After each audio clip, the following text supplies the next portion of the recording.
Hello ladies and gentlemen, Willie here. Somebody explain to me just why Cataclysm was when World of Warcraft started on the downwards trend, subscriber-wise throughout expansion to expansion. It's something that I think about occasionally. Was it the raids? Was it PvP, the new features, the world revamp? Just what did it? What was the straw that broke the camel's back? I did a video about how come Wrath of the Lich King was so successful when it had stuff like gear score, LFG, you don't need to socially interact to enchant anymore, the first raid tier was a joke, heroic dungeons were a joke, and so on and so forth, and most people chalked it up to the Lich King was pretty cool, which, yeah, I can agree with. It had a good soundtrack, which that happens every single expansion in my opinion, and a lot of the more quality of life changes started being put in the game, like very easy to access catch-up gear each new patch, dual spec, and you get the idea. It's always brought up how Wrath was when WoW had the most subs ever, which is true, but it really did plateau at the same time. But we aren't here to talk about Wrath again. Well, not for a while at least. This one is about Cataclysm. And you may have noticed for Cataclysm that Blizzard attempted to make there be some kind of big central lore enemy again. Third time in a row that they tried to do this as well. They initially did this with TBC with Illidan, and then there was a bit of a surprise boss in the Sunwell. For Wrath of the Lich King, they made no attempts to hide who the antagonist was going to be. Arthas was absolutely everywhere throughout the expansion, and it worked great for that. He was there in quests, in dungeons, we had a whole raid tier, Trial of the Crusader, to build up to assaulting Icecrown, we had the Wrathgate cinematic, it all just tied into, we need to take this guy down, and I think a lot of people appreciated that, especially people who had played the earlier Warcraft titles like the Frozen Throne. So that went down well, and I guess Blizzard looked at that and were like, hey, we've got a few more of these big historic lore enemies left, let's use another one.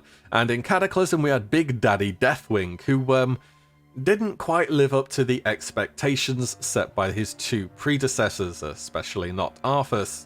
I noticed they never tried to put this real big antagonist on the box again, even when they really had a chance to. What if they put Sargeras on the box of Legion, or, I don't know, Ashara on the box of BFA? How much more hype would have that driven up? These are characters who could have had an entire expansion centered around them, but I digress. Talking about the actual sub changes though, at the start of Cataclysm, World of Warcraft held up very strongly from Wrath of the Lich King, having 12 million at the start, down to about 11.1 million by patch 4.2, which was Rage of the Firelands, and the final major content patch 4.3 on November 29th, 2011, down to 10.2 million subs, and that was the Hour of Twilight, which brought in the Dragon Soul raid. And then, yeah, nothing really happened till Mists of Pandaria, which was September the following year, so we're talking about 10 months of Dragon Soul with pretty much nothing new to tie us over. And you might think, well, obviously, subs are gonna drop off if there's no new content, right?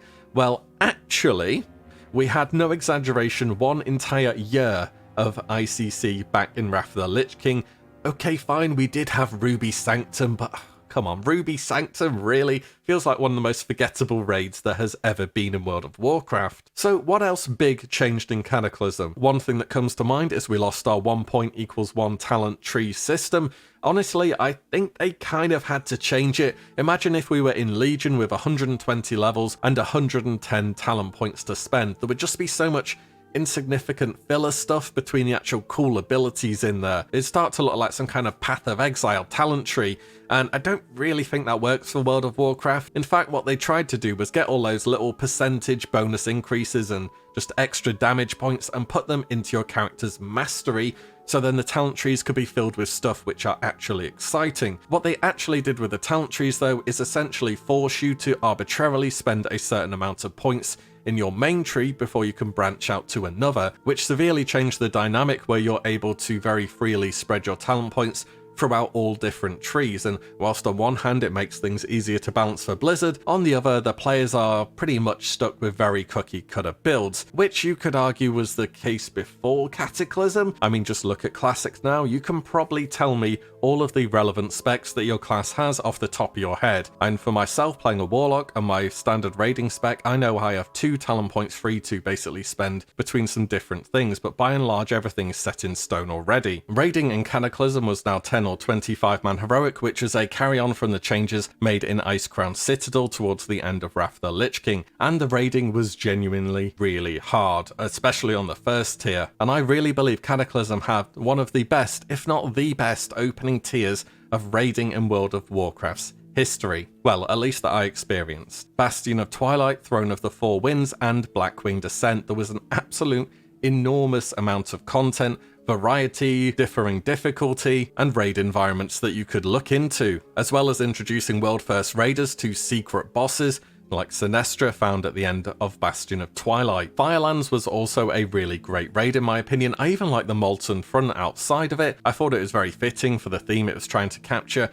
and there were a lot of interesting and unique bosses in there as well. Dragon Soul, though, I do agree was a bit of a letdown, and the Deathwing fight didn't really have the payoff that Blizzard envisioned it having. If you picture it having the M boss set across two separate encounters, where you're fighting on his back to try and bring him down, and then you knock him into the maelstrom and have to defeat him once and all. It sounds so cool, but in practice it just didn't really play out too well, which is a real shame because it does sound very cool on paper. Dragon Soul also brought us LFR, which, you know, I'm sure everybody has their own opinion on. Let's just say that at the time it wasn't exactly very well received. And this tends to be one of the big issues people point at for Cataclysm and say, it brought this in, that was a terrible idea. When, I mean, we're just glossing over Wrath of the Lich King having LFG. Is LFR worse than LFG though? I'll let you decide that. Cataclysm was also the only expansion where at the very start of it I made a point to go out of my way and do the Dungeon Hero achievement. Not necessarily just because I wanted the mount, though it is a good looking mount, but mainly because the heroic dungeons have brought the content back around into relevancy in such a way that they both offered a challenge which you would outgear in time, as well as that old feeling you got in TBC, or perhaps in some of the later game dungeons in Classic, of actually needing coordination to know what your class does, interrupts, CC, and I think the whole dungeon revamp to make them difficult was one of the great strong points of the expansion. Perhaps the only issue with them was that they were totally accessible via pugs through the LFG tool, and for a lot of people whose first experience of quote-unquote heroic content had been Wrath of the Lich King dungeons, this was going to be a stark awakening. All the same, I think they were a big success. I guess one big thing a lot of people didn't like was the full world rework on the entirety of Kalimdor and the Eastern Kingdoms. It wasn't the Azeroth they grew up with anymore. It had changed forever. A lot of quest design went from go and collect 10 boar hides and 4 vulture skulls to vehicle quests or just stuff where you're controlling some extra action bar. Old Blanchie was gone, the Danga in Ungaro Crater was gone, we now had North and South Barrens and Stranglethorn Vale, and Desolus was a lot less, well, desolate. But if we compare this change in quest design and people saying they miss the old world to looking at Classic now, well, there's a lot of people boosting in dungeons, isn't there? So maybe that's something to think about. Oh, and of course there was the underwater zone of Vashir. When Cataclysm first launched, who here went straight to the underwater zone instead of Hyjal? I know I did. It was definitely more scary than any other zone that's ever been in WoW for me as well. There's just something about not being able to see below you which kind of creeps me out. It was still really cool though, I thought, and it was really expansive and sort of captured that feel, and it's the only time they've ever really done this as well. They did attempt an underwater boss in Ashara's Eternal Palace as well, and that was pretty, I don't know, looked over. It was fairly easy overall. Do you know what made Cataclysm for me though? It was the first time I got properly into raiding at a heroic level. Before that I was big on PvP, I poked some of the raids in the Burning Crusade, I did all of Wrath of the Lich King on normal, but finally getting a guild and seeing content at a high level consistently totally changed the game for me.